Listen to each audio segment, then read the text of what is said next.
नमस्कार।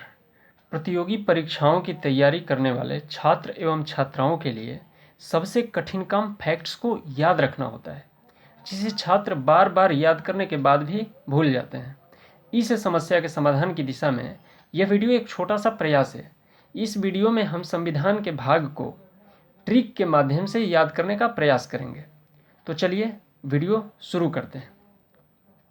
दोस्तों, संविधान का भाग याद करने की ट्रिक।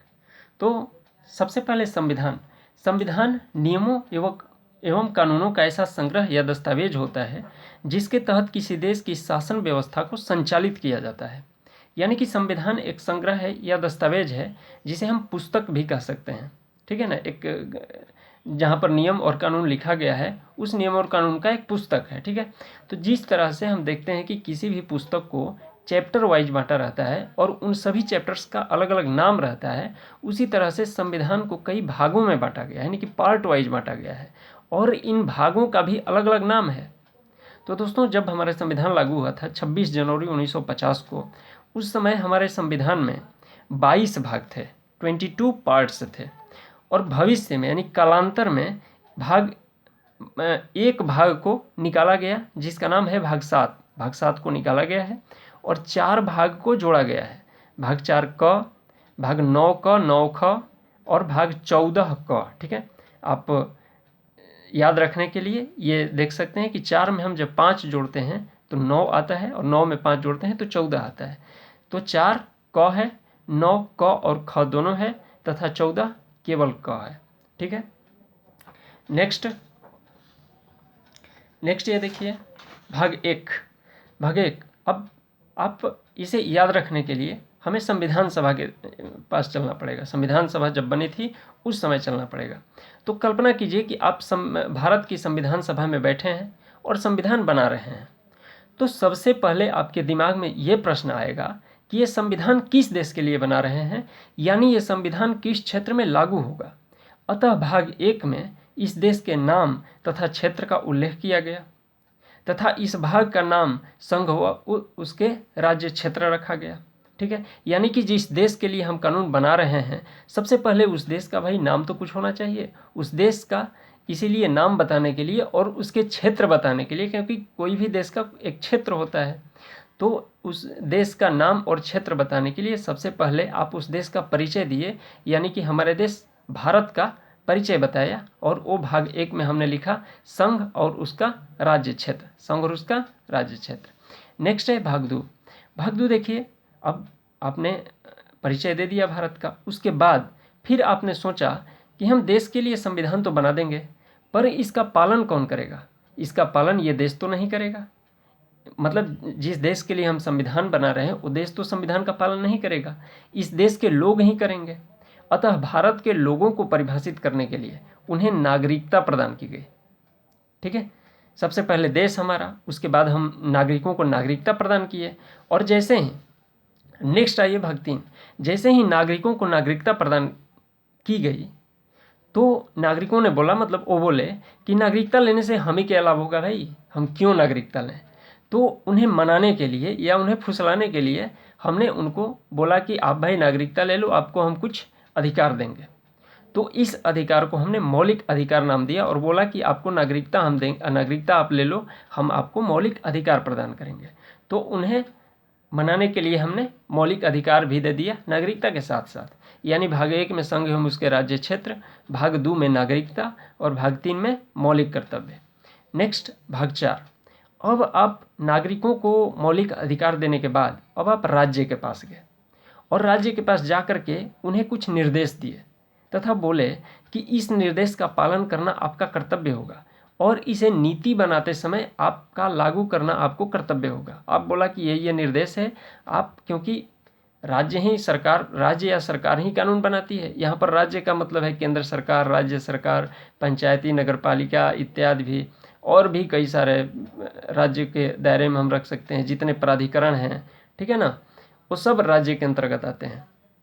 तो राज्य के पास गए और उन्हें बोला कि आप को कानून बनाने और लागू करने का आपके पास शक्ति होगी, इसलिए सबसे पहले आपका कुछ कर्तव्य होगा। आपको हम निर्देश दे रहे हैं, इस निर्देश का पालन करना आपका कर्तव्य होगा। इसलिए भाग 4 में क्या है? भाग 4 में है राज्य के नीति निर्देशक तत्व।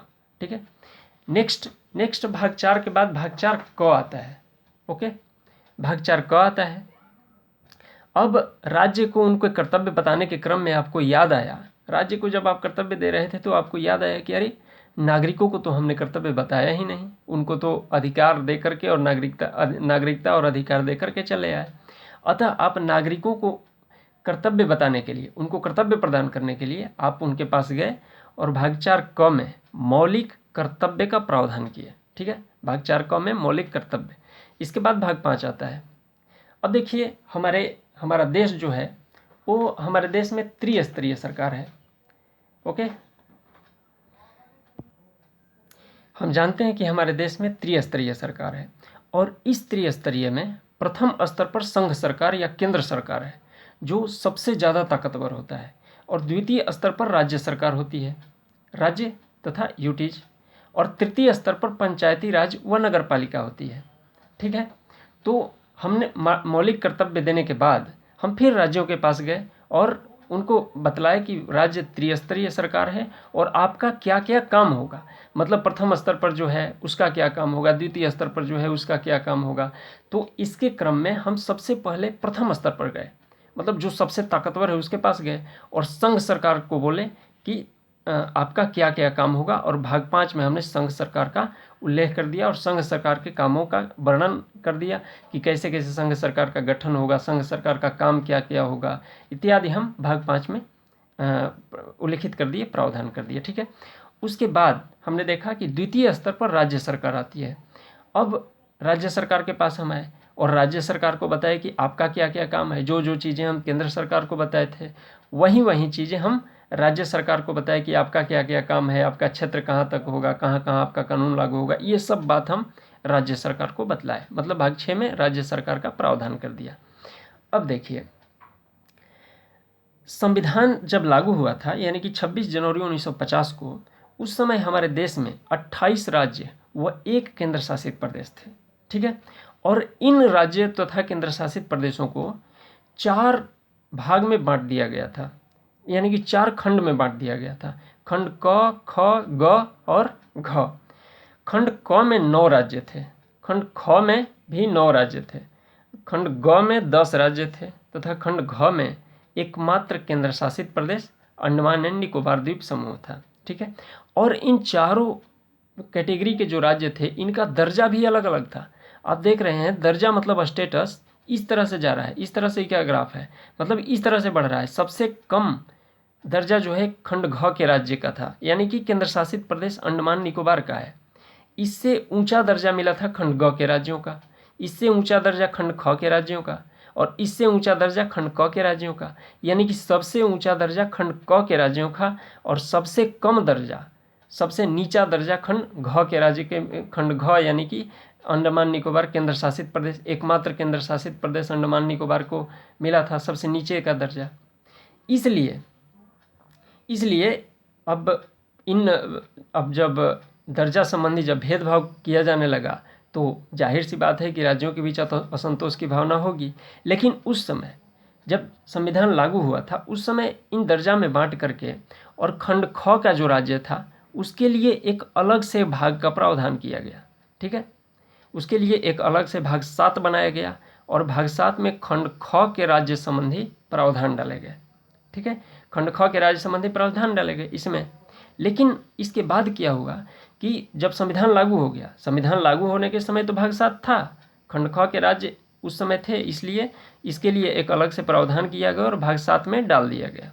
लेकिन इसके बाद क्या हुआ कि दर्जा संबंधी भेदभाव था, इसको लेकर राज्यों के बीच असंतोष फैलने लगा और इसके अलावा भाषाई आधार पर राज्य की मांग भी हो रही थी, यानी कि दोहरा असंतोष था। एक तो भाषाई राज्य आधार पर राज्य का बना दो और दूसरा आप दर्जा संबंधी भेदभाव कर रहे हो।